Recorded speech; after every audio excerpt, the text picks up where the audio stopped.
Om Shanti. Om Shanti.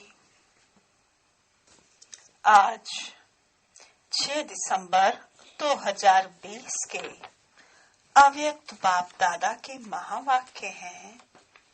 Revise course है 20 फरवरी 1987। महावाक्यों का सार है, आज बाप दादा ने अपने सदा सेवाधारी, बाप समान सेवाधारी, विशेष सेवाधारी बच्चों के मस्तक में 3 प्रकार की रेखाएं देखी। पहली, संपूर्ण योगी जीवन की लकीर। याद की लकीर सबकी चमक रही है, लेकिन नंबरवार है। किसी की सीधी लकीर है तो किसी की टेढ़ी मेढ़ी लकीर है। कोई स्वयं के पुरुषार्थ से योग युक्त बनते हैं और कोई मनुष्यों के सहारे से बनते हैं। दूसरी, पवित्रता की रेखा बाबा ने देखी। इसमें भी नंबरवार है। एक है ब्राह्मण जन्म लेते ही पवित्रता को सहज वरदान के रूप में अनुभव करने वाले, और दूसरे हैं मेहनत करने वाले। बाबा ने पवित्रता का अर्थ बताया कि सदा बाप की कंपनी में रहना और बाप को ही अपना कंपेनियन बनाना। जिन्होंने ऐसा किया है उनकी लकीर बिल्कुल सीधी है। दूसरे वो हैं जिन्होंने पवित्रता को सहज वरदान के रूप में अनुभव नहीं किया, बल्कि उन्हें मेहनत लगी है, पुरुषार्थ करते हैं, बाप की बजाय परिवार को कंपनी बना लेते हैं। ऐसी आत्माओं की लकीर सीधी और चमकती हुई नहीं होती है। आत्माओं की कंपनी में रहते पर बाप की कंपनी को भूलना नहीं है। भूलते हो तो माया आ जाती है। पवित्रता में मेहनत लगती है तो इससे सिद्ध है कि बाप से पवित्रता को जन्म सिद्ध अधिकार के रूप में प्राप्त नहीं किया है, क्योंकि वरदान में मेहनत ही नहीं लगती है। बाबा कहते,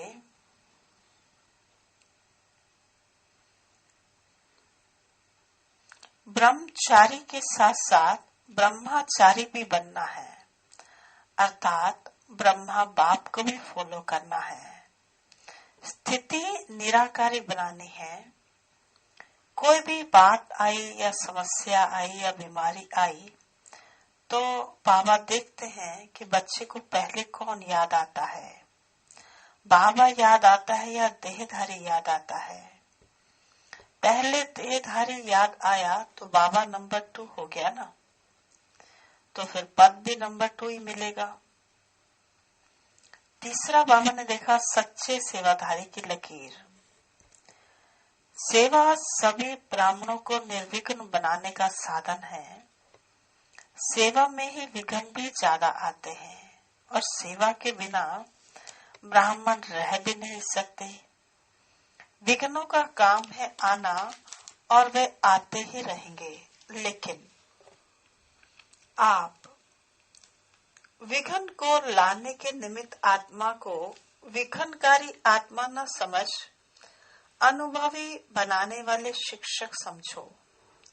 भले वे आत्मा विघ्नकारी दिखाई देती है, परंतु सदा के लिए विघ्नों से पार कराने के निमित्त, अचल बनाने के निमित्त बन जाते हैं। स्वच्छता को भी बाबा ने बहुत अच्छे तरीके से बताया। स्वच्छता अर्थात किसी भी आत्मा के प्रति बीतती हुई बातों की जरा भी स्मृति ना हो, क्योंकि जरा भी स्मृति होगी तो उससे देखने का ढंग, उसे बोलने का ढंग में वह स्मृति आ जाएगी और वह नॉर्मलिटी नहीं रहेगी। बीतती हुई बातों व वृत्तियों को समाप्त करना ही स्वच्छता है। बाबा ने सेवा में सफलता के आधार के भी 2 पॉइंट्स बताए। पहला, निस्वार्थ और निर्विकल्प स्थिति से सेवा करना। दूसरा, सेवा में सदैव स्वच्छ बुद्धि, स्वच्छ वृत्ति और स्वच्छ कर्म ही सफलता का सहज आधार है। जैसे युद्ध के मैदान में साइंस वाले शस्त्र से शस्त्र को खत्म कर देते हैं, विमान को विमान से गिरा देते हैं, ऐसे ही आप नेगेटिव व व्यर्थ संकल्पों को समर्थ संकल्पों से खत्म कर दो। वरदान में बाबा ने कहा कि कंबाइंड स्वरूप का अनुभव द्वारा निरंतर योगी बनो। आपका जीवन ही योगी जीवन हो, थोड़ी देर के योगी नहीं। स्लोगन में बाबा ने कहा कि कारण देने वाले नहीं, कारण का निवारण करने वाले बनो, तो दुआओं के अधिकारी बन जाएंगे। अब हम सुनते हैं बाबा के महावाक्य। महावाक्यों का सार है याद, पवित्रता और सच्चे सेवाधारी की 3 रेखाएं। आज सर्वस्नेही विश्व सेवाधारी बाप अपने सदा सेवाधारी बच्चों से मिलने के लिए आए हैं। सेवाधारी बाप दादा को समान सेवाधारी बच्चे सदा प्रिय हैं। आज विशेष सर्व सेवाधारी बच्चों के मस्तक पर चमकती हुई विशेष 3 लकीरें देख रहे हैं। हर एक का मस्तक त्रिमूर्ति तिलक समान चमक रहा है। ये 3 लकीरें किसकी निशानी है? इन 3 प्रकार के तिलक द्वारा हर एक बच्चे के वर्तमान रिजल्ट को देख रहे हैं। एक है संपूर्ण योगी जीवन की लकीर, दूसरी है पवित्रता की रेखा व लकीर, तीसरी है सच्चे सेवाधारी की लकीर। तीनों रेखाओं में हर बच्चे के रिजल्ट को देख रहे हैं। याद की लकीर सभी की चमक रही है, लेकिन नंबरवार है। किसी की लकीर व रेखा आदि से अब तक अव्यभिचारी अर्थात सदा एक की लगन में मग्न रहने वाली है। दूसरी बात, सदा अटूट रही है। सदा सीधी लकीर अर्थात डायरेक्ट बाप से सर्व संबंध की लगन सदा से रही है, या किसी निमित्त आत्माओं के द्वारा बाप से संबंध जोड़ने के अनुभवी है। डायरेक्ट बाप का सहारा है व किसी आत्मा के सहारे द्वारा बाप का सहारा है। एक है सीधी लकीर वाले, दूसरे हैं बीच बीच में थोड़ी टेढ़ी लकीर वाले। यह है याद की लकीर की विशेषताएं। दूसरी है संपूर्ण पवित्रता की लकीर व रेखा। इसमें भी नंबरवार है।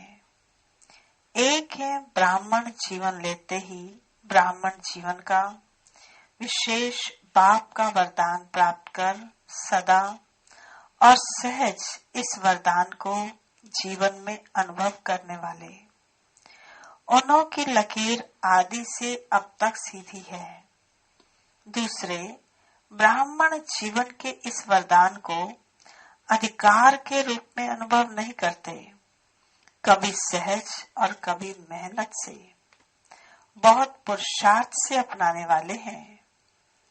उन्हों की लकीर सदा सीधी और चमकती हुई नहीं रहती है। वास्तव में याद व सेवा की सफलता का आधार है पवित्रता। सिर्फ ब्रह्मचारी बनना ये पवित्रता नहीं, लेकिन पवित्रता का संपूर्ण रूप है ब्रह्मचारी के साथ साथ ब्रह्मचारी बनना। ब्रह्मचारी अर्थात ब्रह्मा के आचरण पर चलने वाले, जिसको फॉलो फादर कहा जाता है, क्योंकि फॉलो ब्रह्मा बाप को करना है, शिव बाप के समान स्थिति में बनना है, लेकिन आचरण व कर्म में ब्रह्मा बाप को फॉलो करना है। हर कदम में ब्रह्मचारी। ब्रह्मचर्य का व्रत सदा संकल्प और स्वप्न तक हो। पवित्रता का अर्थ है सदा बाप को कंपेनियन बनाना, साथी बनाना और बाप की कंपनी में रहना। कंपेनियन बना दिया बाबा मेरा, यह भी आवश्यक है, लेकिन हर समय कंपनी भी बाप की रहे, इसको कहते हैं संपूर्ण पवित्रता। संगठन की कंपनी, परिवार के स्नेह की मर्यादा, वह अलग चीज है, वह भी आवश्यक है, लेकिन बाप के कारण ही यह संगठन के स्नेह की कंपनी है, यह नहीं भूलना है। परिवार का प्यार है, लेकिन परिवार किसका? बाप का। बाप नहीं होता तो परिवार कहाँ से आता? परिवार का प्यार, परिवार का संगठन बहुत अच्छा है, लेकिन परिवार का बीज भूल नहीं जाए। बाप को भूल परिवार को ही कंपनी बना लेते हैं। बीच बीच में बाप को छोड़ा तो खाली जगह हो गई, वहां माया आ जाएगी। इसलिए स्नेह में रहते, स्नेह देते लेते समूह को नहीं भूले। इसको कहा जाता है पवित्रता। समझने में तो होशियार होना। कई बच्चों को संपूर्ण पवित्रता की स्थिति में आगे बढ़ने में मेहनत लगती है, लेकिन बीच बीच में कोई को कंपेनियन बनाने का भी संकल्प आता है, और कंपनी भी आवश्यक है, यह भी संकल्प आता है। सन्यासी तो नहीं बनना है, लेकिन आत्माओं की कंपनी में रहते बाप की कंपनी को भूल नहीं जाओ, नहीं तो समय पर उस समय आत्मा की कंपनी याद आएगी और बाप भूल जाएगा, तो समय पर धोखा मिलना संभव है, क्योंकि साकार शरीरधारी के सहारे की आदत होगी तो अव्यक्त बाप भूल जाएगा और निराकार बाप पीछे याद आएगा, पहले शरीरधारी याद आएगा। अगर किसी भी समय पहले साकार का सहारा याद आया तो नंबर 1 वह हो गया और दूसरा नंबर बाप हो गया। जो बाप को दूसरे नंबर में रखते तो उसको पद क्या मिलेगा, नंबर 1 या 2? सिर्फ सहयोग लेना, स्नेही रहना वह अलग चीज है, लेकिन सहारा बनाना अलग चीज है। यह बहुत गूढ़ बात है, इसको यथार्थ रीति से जानना पड़े। कोई कोई संगठन में स्नेही बनने की बजाय न्यारे भी बन जाते हैं, डरते हैं ना, मालूम फंस जाए, इससे तो दूर रहना ठीक है। डरते हैं ना मालूम फंस जाए, इससे तो दूर रहना ठीक है, लेकिन नहीं। 21 जन्म भी प्रवृत्ति में परिवार में रहना है ना, तो अगर डर के कारण किनारा कर लेते, न्यारे बन जाते, तो वह कर्म सन्यासी के संस्कार हो जाते हैं। कर्म योगी बनना है, कर्म सन्यासी नहीं। संगठन में रहना है, स्नेही बनना है, लेकिन बुद्धि का सहारा एक बाप हो, दूसरा न कोई। बुद्धि को कोई आत्मा का साथ व गुण व कोई विशेषता आकर्षित नहीं करे, इसको कहते हैं पवित्रता। पवित्रता में मेहनत लगती, इससे सिद्ध है वरदाता बाप से जन्म का वरदान नहीं लिया है। वरदान में मेहनत नहीं होती। हर ब्राह्मण आत्मा को ब्राह्मण जन्म का पहला वरदान पवित्र भव, योगी भव का मिला हुआ है। तो अपने से पूछो, पवित्रता के वरदानी हो या मेहनत से पवित्रता को अपनाने वाले हो, यह याद रखो कि हमारा ब्राह्मण जन्म है। सिर्फ जीवन परिवर्तन नहीं, लेकिन ब्राह्मण जन्म के आधार पर जीवन का परिवर्तन है। जन्म के संस्कार बहुत सहज और स्वतः होते हैं। आपस में भी कहते हो ना, मेरे जन्म से ही ऐसे संस्कार हैं। ब्राह्मण जन्म का संस्कार है ही योगी भव, पवित्र भव। वरदान भी है, निजी संस्कार भी है। जीवन में दो चीजें ही आवश्यक हैं, एक कंपेनियन और दूसरी कंपनी। इसलिए त्रिकालदर्शी बाप सभी की आवश्यकताओं को जान कंपेनियन भी बढ़िया और कंपनी भी बढ़िया देते हैं। विशेष डबल विदेशी बच्चों को दोनों चाहिए। इसलिए बाप दादा ने ब्राह्मण जन्म होते ही कंपेनियन का अनुभव करा लिया, सुहागिन बना दिया। जन्मते ही कंपेनियन मिल गया ना। कंपेनियन मिल गया है या ढूंढ रहे हो? तो पवित्रता निजी संस्कार के रूप में अनुभव करना, इसको कहते हैं श्रेष्ठ लकीर अथवा श्रेष्ठ रेखा वाले। फाउंडेशन पक्का है ना। तीसरी लकीर है सच्चे सेवाधारी की।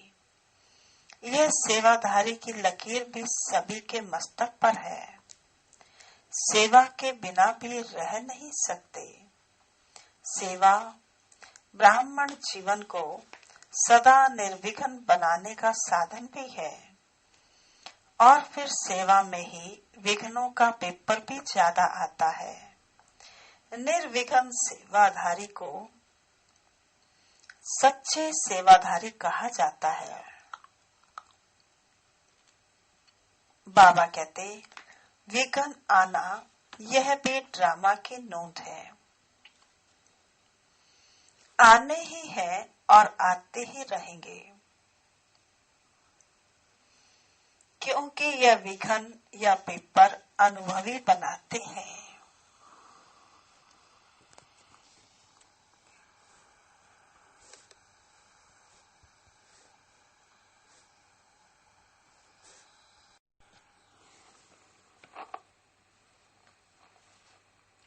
इसको विघ्न न समझ अनुभव की उन्नति हो रही है, इस भाव से देखो तो उन्नति की सीढ़ी अनुभव होगी। इससे और आगे बढ़ना है, क्योंकि सेवा अर्थात संगठन का, सर्व आत्माओं की दुआ का अनुभव करना। सेवा के कार्य में सर्व की दुआएं मिलने का साधन है। इस विधि से, इस वृत्ति से देखो तो सदा ऐसे अनुभव करेंगे कि अनुभव की अथॉरिटी और आगे बढ़ रही है। विघ्न को विघ्न नहीं समझो और विघ्न अर्थ निमित्त बनी हुई आत्मा को विघ्नकारी आत्मा नहीं समझो। अनुभवी बनाने वाले शिक्षक समझो। जब कहते हो निंदा करने वाले मित्र हैं, तो विघ्नों को पास करा के अनुभवी बनाने वाला शिक्षक हुआ ना, पाठ पढ़ाया ना। जैसे आजकल के जो बीमारियों को हटाने वाले डॉक्टर्स हैं, वे एक्सरसाइज कराते हैं, व्यायाम कराते हैं। तो एक्सरसाइज में पहले दर्द होता है, लेकिन वह दर्द सदा के लिए बेदर्द बनाने के निमित्त होता है। जिसको यह समझ नहीं होती है, वह चिल्लाते हैं, इसने तो और ही दर्द कर दिया। लेकिन इस दर्द के अंदर छिपी हुई दवा है। इस प्रकार रूप भल विघ्न का है।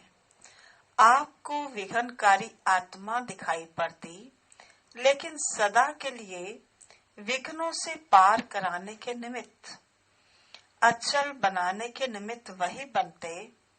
इसलिए सदा निर्विघ्न सेवाधारी को कहते हैं सच्चे सेवाधारी। ऐसे श्रेष्ठ लकीर वाले सच्चे सेवाधारी कहे जाते हैं। सेवा में सदैव स्वच्छ बुद्धि, स्वच्छ वृत्ति और स्वच्छ कर्म सफलता का सहज आधार है। कोई भी सेवा का कार्य जब आरंभ करते हो तो पहले ये चेक करो कि बुद्धि में किसी आत्मा के प्रति भी स्वच्छता की बजाय अगर बीतती हुई बातों की जरा भी स्मृति होगी तो उसी वृत्ति दृष्टि से उनको देखना, उनसे बोलना होता। तो सेवा में जो स्वच्छता से संपूर्ण सफलता होनी चाहिए वह नहीं होती। बीतती हुई बातों को व वृत्तियों आदि सबको समाप्त करना, यह है स्वच्छता। बीतती का संकल्प भी करना कुछ परसेंटेज में हल्का पाप है। संकल्प भी सृष्टि बना देता है। वर्णन करना तो और बड़ी बात है, लेकिन संकल्प करने से भी पुराने संकल्प की स्मृति सृष्टि अथवा वायुमंडल भी वैसा बना देती है। फिर कह देते, मैंने जो कहा था ना ऐसे ही हुआ ना, लेकिन हुआ क्यों? आपके कमजोर व्यर्थ संकल्प ने व्यर्थ वायुमंडल की सृष्टि बनाई। इसलिए सदा सच्चे सेवाधारी अर्थात पुराने वाइब्रेशन को समाप्त करने वाले, जैसे साइंस वाले शस्त्र से शस्त्र को खत्म कर देते हैं, एक विमान से दूसरे विमान को गिरा देते हैं, युद्ध करते हैं तो समाप्त कर देते हैं ना। तो आपका शुद्ध वाइब्रेशन को इमर्ज कर सकता है और व्यर्थ वाइब्रेशन को समाप्त कर सकता है।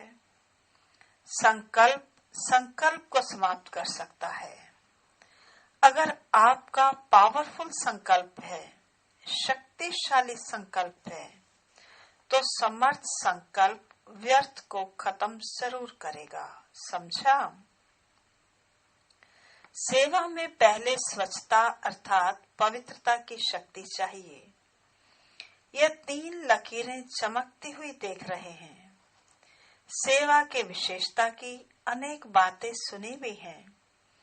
सब बातों का सार है निस्वार्थ निर्विकल्प स्थिति से सेवा करना सफलता का आधार है। इससे सेवा में ही स्वयं भी संतुष्ट और हर्षित रहते और दूसरे भी संतुष्ट रहते। सेवा के बिना संगठन नहीं होता। संगठन में भिन्न भिन्न बातें, भिन्न भिन्न विचार, भिन्न भिन्न तरीके, साधन यह होना ही है। लेकिन बातें आते भी भिन्न भिन्न साधन सुनते हुए भी स्वयं सदा अनेक को एक बात की याद में मिलाने वाले एक रस स्थिति वाले रहो। कभी भी अनेकता में मूंझो नहीं। अब क्या करें? बहुत विचार हो गए हैं, किसका माने किसका न माने। अगर निस्वार्थ निर्विकल्प भाव से निर्णय करेंगे तो कभी किसी को कुछ व्यर्थ संकल्प नहीं आएगा, क्योंकि सेवा के बिना भी रह नहीं सकते, याद के बिना भी रह नहीं सकते। इसलिए सेवा को भी बढ़ाते चलो, स्वयं को भी स्नेह, सहयोग और निस्वार्थ भाव से बढ़ाते चलो। समझा? बाप दादा को खुशी है कि देश विदेश में छोटे बड़े सभी ने उमंग उत्साह से सेवा का सबूत दिया। विदेश की सेवा का भी सफलतापूर्वक कार्य संपन्न हुआ और देश में भी सभी के सहयोग से सर्व कार्य संपन्न हुए, सफल हुए। बाप दादा बच्चों के सेवा की लगन को देख हर्षित हो रहे हैं। सभी का लक्ष्य बाप को प्रत्यक्ष करने का अच्छा रहा और बाप के स्नेह में मेहनत को मोहब्बत में बदल कार्य का प्रत्यक्ष फल दिखाया। सभी बच्चे विशेष सेवा के निमित्त आए हुए हैं। बाप दादा भी वाह बच्चे वाह के गीत गाते हैं। सभी ने बहुत अच्छा किया। किसी ने किया, किसी ने नहीं किया, यह है नहीं। चाहे छोटे स्थान है व बड़े स्थान है, लेकिन छोटे स्थान वालों ने भी कम नहीं किया। इसलिए सर्व की श्रेष्ठ भावनाओं और श्रेष्ठ कामनाओं से कार्य अच्छे रहे और सदा अच्छे रहेंगे। समय भी खूब लगाया, संकल्प भी खूब लगाए। प्लान बनाया तो संकल्प किया ना। शरीर की शक्ति भी लगाई, धन की शक्ति भी लगाई, संगठन की शक्ति भी लगाई। सर्व शक्तियों की आहुति से सेवा का यज्ञ दोनों तरफ देश और विदेश सफल हुआ। बहुत अच्छा कार्य रहा। ठीक किया व नहीं किया ये क्वेश्चन नहीं, सदा ठीक रहा है और सदा ठीक रहेगा। चाहे मल्टी मिलियन पीस का कार्य किया, चाहे गोल्डन जुबली का कार्य किया। उस समय सभी से फॉर्म भरवाया था कि आप अपने दिन में से, दिनचर्या में से कितना समय, कितने मिनट या कितने सेकंड विश्व में शांति के वाइब्रेशंस फैलाने के निमित्त लगाएंगे। साथ में गोल्डन जुबली ईयर भी था, तो वो भी प्रोग्राम था। तो बाबा कहते दोनों ही कार्य सुंदर रहे। जिस विधि से किया वह विधि भी ठीक है। कहाँ कहाँ चीज की वैल्यू बढ़ाने के लिए पर्दे के अंदर वह चीज रखी जाती है। पर्दा और ही वैल्यू को बढ़ा देता है और जिज्ञासा उत्पन्न होती है कि देखें क्या है। पर्दे के अंदर तो जरूर कुछ होगा, लेकिन यही पर्दा प्रत्यक्षता का पर्दा बन जाएगा। अभी धरनी बना ली। धरनी में जब बीज डाला जाता है, वो अंदर छिपा हुआ डाला जाता है। बीज को बाहर नहीं रखते, अंदर छिपा कर रखते हैं। और फल व वृक्ष गुप्त बीज का ही स्वरूप प्रत्यक्ष होता। तो अब बीज डाला है, वृक्ष बाहर स्टेज पर स्वतः ही आता जाएगा। खुशी में नाच रहे हो ना, वाह बाबा तो कहते हो, लेकिन वाह सेवा भी कहते हो। अच्छा, समाचार तो सब बाप दादा ने सुन लिया। इस सेवा से जो देश विदेश के संगठन से वर्ग की सेवा हुई, वह चारों ओर एक ही समय एक ही आवाज बुलंद होने व फैलने का साधन अच्छा है। आगे भी जो प्रोग्राम करो, लेकिन एक ही समय देश विदेश में चारों ओर एक ही प्रकार की सेवा कर, फिर सेवा के फलस्वरूप मधुबन में संगठित रूप में हो।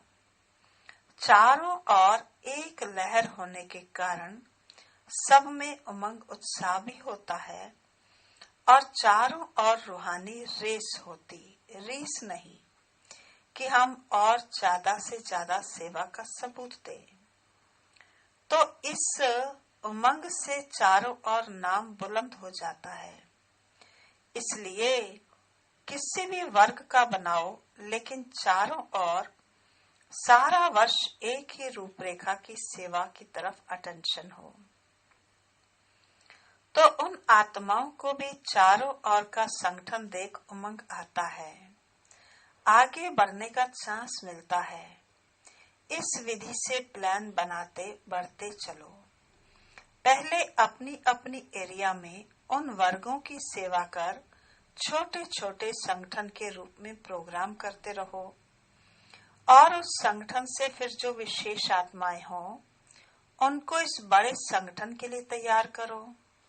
लेकिन हर सेंटर या आसपास के मिलकर करो, क्योंकि कई यहाँ तक नहीं पहुँच सकते, तो वहाँ पर भी संगठन का जो प्रोग्राम होता उससे भी उनको लाभ होता है।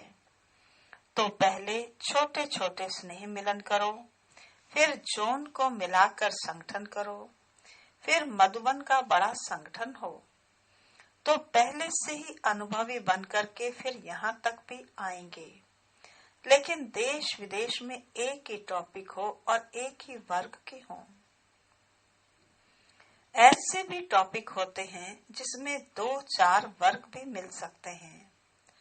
टॉपिक विशाल है तो 2-3 वर्ग के भी उससे टॉपिक बीच आ सकते हैं। तो अभी देश विदेश में धर्म सत्ता, राज्य सत्ता और साइंस की सत्ता, तीनों के सैंपल्स तैयार करो।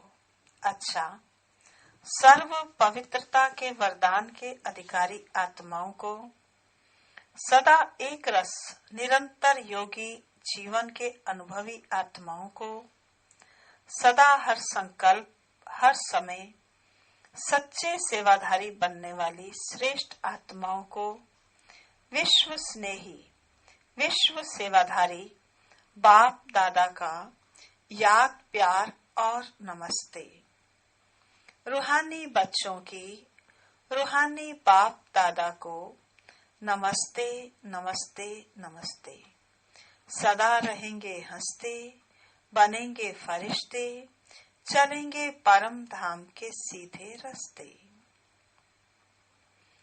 आज का वरदान है, कंबाइंड स्वरूप की स्मृति द्वारा अबुल बनने वाले निरंतर योगी भव। कंबाइंड स्वरूप की स्मृति द्वारा अबुल बनने वाले निरंतर योगी भव। जो बच्चे स्वयं को बाप के साथ कंबाइंड अनुभव करते हैं, उन्हें निरंतर योगी भव का वरदान स्वतः मिल जाता है, क्योंकि वो जहाँ भी रहते हैं मिलन मेला होता रहता है। उन्हें कोई कितना भी भुलाने की कोशिश करे, लेकिन वे अबुल होते हैं। ऐसे अबुल बच्चे जो बाप को अति प्यारे हैं, वही निरंतर योगी हैं, क्योंकि प्यार की निशानी है स्वतः याद। उनके संकल्प रूपी नाखून को भी माया हिला नहीं सकती। आज का स्लोगन है, कारण सुनाने के बजाय उसका निवारण करो तो दुआओं के अधिकारी बन जाएंगे। कारण सुनाने की बजाय उसका निवारण करो तो दुआओं के अधिकारी बन जाएंगे। अच्छा जी, आज की मुरली में मुख्य स्वमान है। पहला, मैं आत्मा सच्चा सेवाधारी हूँ। दूसरा, मैं आत्मा सदा सेवाधारी हूँ। तीसरा, मैं आत्मा निर्विघ्न सेवाधारी हूँ। चौथा, मैं पवित्रता के वरदान की अधिकारी आत्मा हूँ। पांचवा, मैं संतुष्ट आत्मा हूँ। छठा, मैं सदा हर्षित रहने वाली आत्मा हूँ। सातवां, मैं परम पवित्र आत्मा हूँ। आठवां, मैं आत्मा बाप के साथ कंबाइंड हूँ। नौवां, मैं निरंतर योगी हूँ। 10वां, मैं दुआओं की अधिकारी आत्मा हूँ। अच्छा जी, ओम शांति। अभी हम बाबा की याद में बैठेंगे और पवित्रता को वरदान के रूप में अनुभव करेंगे।